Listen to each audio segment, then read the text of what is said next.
Hey YouTube, welcome back. I've got a build to share with you today. It's not quite a finished character, but I can't play it anymore. So normally when I'm playing characters on stream, I want it to be a cool build, I want it to be a fun, exciting build, I want it to be like something new and different, but I also want it to be fun to watch. And this character, for me, as the person sitting on my PC, it's totally fine. It doesn't really lag that much. But for Twitch chat, it lags quite a bit, and it turns the stream into a PowerPoint. So I like this character, I wish I could play it more, I wish I could push the extent of it, but I'm not going to. I'm going to play a character that doesn't lag so much. But for you, let me tell you about this character. I think it's very fun. I think it's a little bit cool and different. It's a new thing that you couldn't quite do in the past before 0.9. It's using one of my new favorite skills, Tornado, and it's awesome. It's really, really cool. So here's the character for you.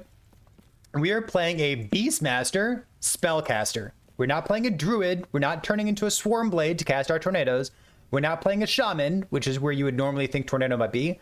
We're playing a Beastmaster. So let's talk about the differences between Beastmaster and the other masteries, and then we'll also talk about the differences between this build and the lightning bug. So we'll talk about, all the masteries and the skills and the idols and stuff later on. But let's talk about differences first. So what do we get from being a Beastmaster? So Beastmaster, you normally associate this with being a minion build, or maybe being a melee build, getting all the percent damage on attack speed and stuff from Aspect of the Shark, but we're not doing that.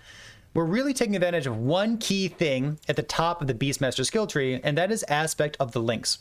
So Lynx gives us 100 crit chance, 100 stun chance, and it also gives us 60 crit multi, and then when we activate it, another 60 crit multi. So the 60 crit multi is always there, but as soon as we turn on Aspect of the Lynx, we get the other 60 crit multi. So these nodes are giving our character 100 crit chance and 120 crit multi.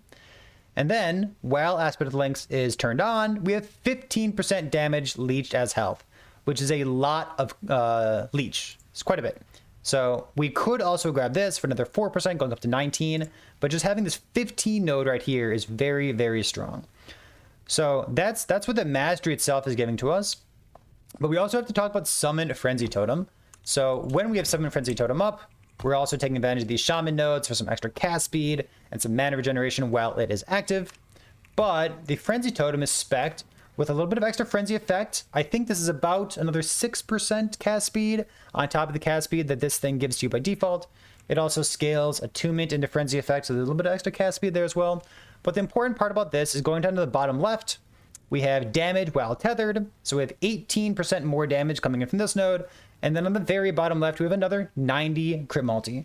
So 90 on top of 120 is 210 crit multi because we chose to be a Beastmaster, and the 100% increased critical strike chance from this. So that's why we're playing this. While we're here, we also get some more companion health. We get some endurance applies to your companions to make them a little bit extra tanky. And then we get this haste on hit, which is virtually always active while we are running through our monoliths. So there's a lot of little extra stuff that we can get. We could have more points. I'm only level 90 right now. But that's what Beastmaster is currently giving to us. As we are, I guess we're going to compare it, right? If we were doing this as a druid, we would not get any of that crit multi. We'd probably be playing this as a Swarm Blade character. But what you're getting here is maybe strength if you're speccing into it, like 1 damage per point. Maybe the attunement to give you the percent damage scaling, the 4% per point on Tornado. There's a couple of things you can grab here. But the biggest thing you get out of being a druid is you get the 20% increased health from your passive, and you also just get to be a Swarm Blade form. And then Swarm Blade gives you another 80% more damage on your Tornado, but they scale on attack speed, so you have to attack a couple times before the Tornado procs, and you're just kind of building it a different way.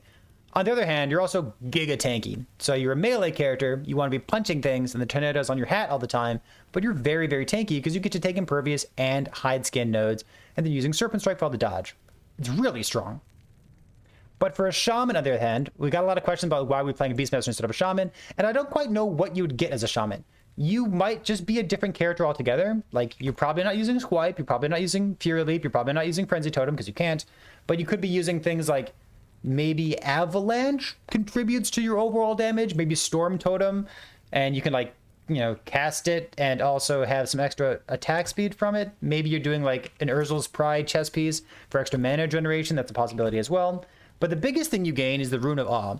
If you also spec all the points up to get to the top for the Ascendant Circle node, then you're probably using Thorn Totem as well. and maybe you get some armor shred from thorn totems. Maybe you can get, you know, a bunch of those out and scale your resistances as well. There's a couple other things you could do, but again, we're getting 100% crit chance and 210 crit multi along with a ton of leech.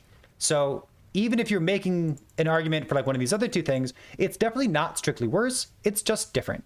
Because as a non-transformed character, we also scale with different things. Instead of scaling with attack speed as a Swarmblade form, we scale with cast speed. Instead of having to wind up our tornadoes, we can simply cast them on our head or cast them away from our character as well. Let's take a look at what that might look like. So respec a point like this, and then go like 1, 2, 3. So we can cast it as a ranged character and be nice and safe. And in fact, if you take a look at the clips in the beginning of this, you'll see that during an arena, we don't really see monsters because we can cast all these tornadoes away from us, and monsters just kind of die. Like you'd like to swipe a monster in order to get extra buffs for your character, and swipe is really important for our character, but like sometimes you just can't because monsters are dying too quickly. Suffering from success, you might call it. So that's the idea of Beastmaster here, and what it does differently compared to the other two. I mentioned swipe, and I think swipe's a really important part of this character, so let's talk about that real quick. Yeah, so let's go directly to swipe, what swipe is doing. So you might think of swipe and just think about this new node that was added in 0.9. So this node used to give % increased damage, now it gives more damage. Realistically, we're only getting like 1, maybe 2 stacks of this on single target, so we only have like 10% more damage from this node here. So this is only here to give us attack speed. We don't care about having more than 2 points in this because swipe has a cooldown on the very left side of it. Because it has a cooldown, we're not stacking up. So this node here notably allows us to take Primal Resonance, which is a very interesting node. When you swipe and you hit at least one enemy, your nearest companion uses its companion ability. I don't know if this is a bug or not, but it's kind of interesting. Take a look at my bar here. When I click swipe, you'll see that Aspect of the Panther turns on and Aspect of the Lynx. So normally Aspect of the Lynx only says when you use a companion ability, but I guess swipe counts as using a companion ability. So when we click swipe, what happens? It's a good question. We gain 5% more damage or 10% more damage. We gain 9 mana, which is very relevant because it's a very mana hungry build. We have a kill threshold at 14% here. We activate Aspect of the Lynx, which gives us 60 crit multi, 100% increased critical strike chance, 100% stun chance, and 15 leech from all of this. It also activates our Aspect of the Shark here, which gives us a generic % chance to shred armor on hit, which applies to all of our spells as well. And it activates the Summon Spriggan ability. So normally when you're playing a Spriggan build, you only care about these bottom things, like, you know, just having her around means that you benefit from the base crit, the crit avoid, and the spell damage here. But when we swipe, we activate Rejuvenating Aura, which, because swipe is free, and our Rejuvenating Aura gives us 15 mana over the next 2 seconds, it actually kind of acts as a mana battery. It's very, very convenient. So let's give you a demonstration what the lag looks like here. So as we hold down W, and we hold down right click as well, like you see that sometimes our mana is jumping right back up. And the mana jumping back up is because we are maintaining our swipe on single target. Cool. So while we're clearing, while we're doing like a beacon node, while we're doing like anything like a generic monolith, that's how we're going to clear, by having this up and then jumping around like this. But for single target, we can do a little swap. We like take this off, put it back on, and we'll put some points into Tornado on the head, and then hopefully back into whatever other points you had there. But I'm currently down 1 point because I spec'd something differently earlier on. So Tornado on head halves the number of procs that you have, so it's less clear speed, but it also makes sure that all the damage is happening in one place. So ideally, you'd also unspec this node if you're going to go kill like Julra, for example. So I think that about does it for swipe and what's going on there and why it's interesting. I do want to say real quick, because I mentioned Julra, this build is not great at killing tier 4 Julra. It has some mechanical difficulties in it, and that is, it's hard to keep Girlfriend, the Summoned Spriggan companion, alive.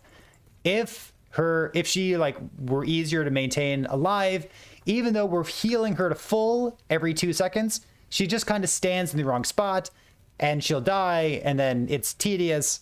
So This is the only problem with tier 4 Jorah. If it weren't for worrying about the survivability of her, even though we're healing her to full every 2 seconds, if she could just micromanage herself, for example, it would be very nice. But as you are trying to micro her around, if you're flipping time zones in tier 4 Jorah, she might walk to the wrong time zone, if you know what I mean. Which means that she's going to walk off screen into a void pool. And also, if you click her too close to one of the pillars, she will start attacking it instead of moving. So if she's like over here and I want her to go to the left, like she'll just like continue attacking instead of avoiding all the void beams that are happening at the same time. So mechanically, having the companion there makes it a little bit tedious to do tier 4 Jorah. But listen, we could maybe figure that out. We're only level 90 right now. The character's a ton of fun, but we're just going to swap off this character to play something else. I think that's the most interesting portions of the build here. We tried out having a dual wield setup. We tried out using a shield. Ideally, you'd have a Titan heart with like +4 to tornado and vitality, or +4 to tornado and % increased health. That'd be the best in slot for the chest piece there. But I think the staff is really what you want here, because the staff also has the -3 mana cost, and it gives us extra mana regeneration, which is a very important part of this. So this character, the mana regen is a really big part of this. So take a look at our gear here. We have a mana regen helmet. We have exalted mana regen on the belt. We have exalted mana regen on the ring, and exalted mana regen on the ring, and exalted mana regen on the amulet. So we have a small chunk. We have 4 exalted mana regeneration rolls, along with swipe, which is acting as a mana battery for single targets. We have the helmet there. There's like a tiny bit of mana regeneration that goes into this build. We are a little bit low on % increased damage. It's why we have our exalted 300% spell damage roll here. And I think ideally you'd like to have like double spell damage idols, but that I couldn't quite get. So currently I'm using a health and crit avoid idol to round out the rest of my crit avoidance here. But I think ideally you'd like to have like, damage while you have a totem, lightning damage. Damage while you have a totem, lightning damage. Damage while you have a totem, lightning. Like those kinds of idols would be best to get some more % increased damage to make up for the fact that you have so much mana regeneration on your gear here. So that's something to keep in mind. Yeah, I think that about does it for the spicy, interesting parts of the build. Is there anything else that I'm missing? I think that about does it. So let's go over the boring parts of the build. Let's go over the tornado thing first. So for tornado, we are scaling the lightning frequency up here. So we have all 4 points into the frequency. We, depending on whether you're doing a single target boss or you're clearing monoliths, you can toggle this on and off. It's kind of fun. It feels like you're playing 2 different builds at the same time. So whatever kind of variety you want there. But the important parts are as many points in frequency as possible, as many points in the gust of renewal, and then this more multiplier does apply to your lightning. So we put all of our points into this, even though it makes our mana cost just a tiny bit worse. So when you have the double cast tornadoes and you're not putting them on your head, I do recommend having 1 point in overcast skies to give them extra range, because as your tornadoes, oh, I have it on my head right now, don't I? Let's go like this. Let's go like this. As the tornadoes venture away from you, you'd like for them to like continue hitting single target just a little bit more, because even though you're not doing a single target boss, you'd like to have a little bit of extra single target damage just to kill the enemies, like a rare monster like a pro thin flesh while you're doing your monoliths. So just 1 point there feels good. Summon Spriggan. This is pretty much the only way that I ever spec it. So getting all the points in the bottom for the juice, and then as much survivability as possible. Summon Frenzy Totem. We have like a little bit of extra cast speed here, some survivability, and I don't really care about the area here for the Frenzy, but I do want a little bit of extra tether range of 3 points in tether range, all 5 points in crit multi, and then just the travel points, along with the damage while tethered from that. Fury Leap is a spec that you could change if you wanted to. I found this useful for clearing monoliths. It also gives you an iframe, so while you're in the air, you're immune to stuff if you're good at timing. So we have the cooldown, minus mana cost, some flat damage to your spells, Frenzy, Health Restored, and Ailment Cleanse. If you didn't want to use Fury Leap, I think you would be using Warcry instead. Warcry, you'd just be speccing it to the left to get some extra critical strike chance, and then probably also speccing it up to get some extra critical strike chance there as well. Then you jump over to make it half the duration, or sorry, half the cooldown to get the cooldown so that it lines up with the buffs that you have for 4 seconds. And then maybe just like some cleanse, some health restore, and some invulnerability on the bottom left side. If you weren't using Warcry, I think your next choice after that would be Maelstrom. Maelstrom could give you some extra haste and frenzy, maybe technically, but you already have frenzy from your frenzy totem and you already have haste from your mastery. So Maelstrom's not really doing much at that point. So I think if you're not doing Fury Leap, you're probably just doing Warcry. Swipe is a very important part of this build. It procs a lot of things for us. It also just gives us a way to proc aspect of the boar, an aspect of the panther, an aspect of the lynx, an aspect of the shark, an aspect of the pretty much everything. So Swipe is an important role player in this particular build. Going on to our onto our mastery here. We have some pretty basic points here. A couple points into minion and percent health, and then a little bit of spell damage, the double resistance, and the percent health here for ourselves. So that's what we got for our base skill tree. For Shaman, you need 5 points in order to do tornado stuff here. But if your mana can afford it, having some extra, having extra mana, what's this thing called? Cast speed. If your mana can afford it, having extra cast speed from this node is awesome. So these nodes kind of compete with these nodes for cast speed. This is attack and cast speed, so it makes your swipe happen a bit faster if you're into that, which I am. This is also always up instead of only up when you cast your totem. So for me, running around and having a little bit extra cast speed so that I can like cast this, jump around, cast this, jump around, felt good to have a couple points in the cast speed here. And then when you really need it, you can get your cast speed wild totem to juice it up even more. So that's what we have here. In Druid, we need our Summon Spriggans. We just need 15 points to pick that up, and then extra points into Wind in the Leaves if you're using it. And then in Beastmaster, we have a ton of normal points. So as for the board chance on melee hit, we are a melee build. We can proc it off of our swipe, so this is useful to us. I definitely think this is good. And then on the bottom, we also have our Shark Shred, which applies to your spells as well. If you wanted this to apply on single target, well, you need to be swiping, so you're probably going to be swiping anyways. But you could also put 1 point in the Circle of Life and 1 point on Dragon Slayer to help it proc a little bit more consistently. You could do that. For me, I think this is enough for us because I planned on putting maybe 5 or 6 points into Primal Aspects to make Boar, Lynx, Panther, and Shark all last longer. So I'm interested in taking this to get more consistent uptime of everything. One of the things you'll notice on this build is because our swipe is on a cooldown, we do not always have S of the Boar. We're not scaling attack speed, for example. So once Boar procs, we would like it to last just a little bit longer. So I think this Primal Aspects node is a good node for us here. We have 1 point to make our endurance apply to our companions, a couple points here into haste, and a couple points here into physical resistance, because that's how it worked out for my particular character, but maybe yours is different there. But then beyond that, we just have 1 point into more companion health, just to keep her as tanky as possible. For the gear, we tried out a bunch of different setups for what weapons to use. I think the most interesting part about this, aside from the tons of mana regeneration that we have, and then even more when we have our totem up, is the staff. So you could try to use like a catalyst, you could try to use a shield or something, but I think the staff is where you want to be for this build. It gives you the -3, gives you mana regen, and also allows you to use a Titan Heart here. So this is definitely my recommendation. Titan Heart should be like 2 LP with percent health and +4 to Tornado if you can get that lucky. So good luck if you can. We're also able to get a aspect of the Lynx here. So remember, 10% increased effect of aspect of the Lynx would give you, I think it's about 10 critical strike chance, like 10% increased critical strike chance, and I think it's like 6 crit multi or so. So this 23% increased effect is about 23% increased critical strike chance, and along with like maybe 15 crit multi. So it's a pretty reasonable thing to have on your helmet, and there's no real other prefix that you're interested in instead. You could go armor if you wanted to, but having a little bit extra damage, I'm kind of into it. Especially like we're not crit capped right now. We're at 71 crit, and then with this up, with Panther up, yeah, we're at 87. Sorry, not Panther, but Lynx. 87 spell critical strike chance right there.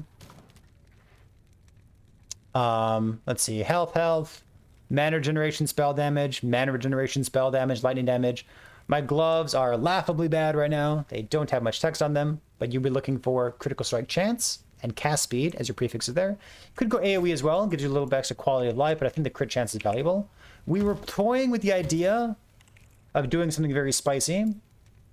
We were toying with the idea of using some Jeweller's Obsession here, because they have Void Res, and I need Void Res, and they also have spell damage on them. So getting a little bit extra spell damage does kind of sound spicy.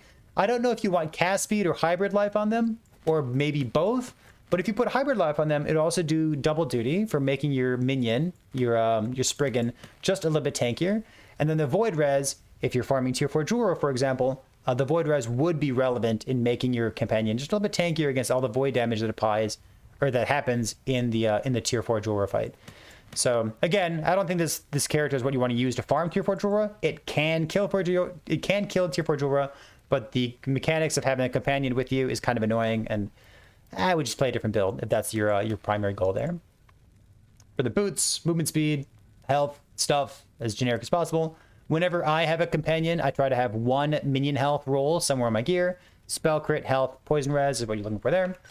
And we talked about idols. We're looking for like double damage idols or something like this. It's crit avoidance and health, or crit avoidance or health and spell damage. Another good place to be. Something along those lines. And I think the last thing we'll have to talk about here is blessings. So whenever I talk about blessings, I like using this view because I like going up the right side like this. So I currently have generic crit chance here. This should be crit multi, and you should have enough crit chance on your gear. For me, my extra crit chance would come from upgrading my gloves. For our lightning build, we're using lightning shred, so that's what you're in the mood for.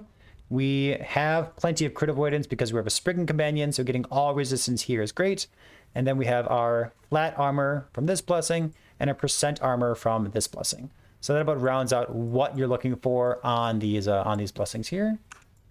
And I think that about does it. Yeah, mana regeneration, mana regeneration, mana regeneration, mana regeneration. It's a lot of mana regeneration. Listen, it's a really fun build.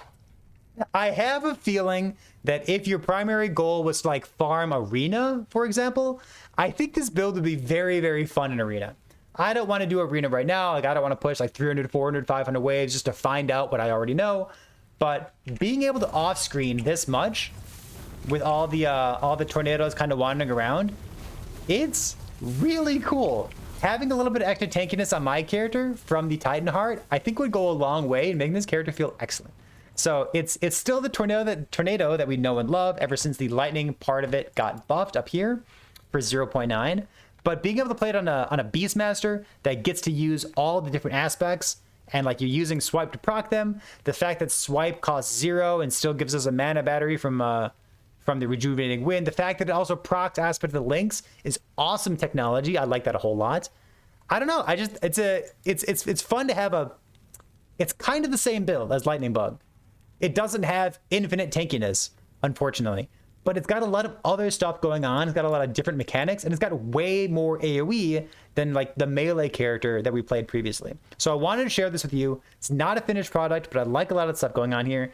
But unfortunately, I need to go play a character that lags a little bit less, so the Twitch chat isn't so upset at me for not having as many frames as they want. So if you're playing a character out there using Tornado, maybe you're using these nodes down here, because I've never actually used these nodes before. Let me know, because it's all of a sudden Tornado is one of my new favorite skills in last Epoch, and I'd love to see more builds using this. Whether they're doing ailments or crits or spell damage over time, I'm not sure. But that's what we got going on here. I'm off to play another build. I'll see you next time.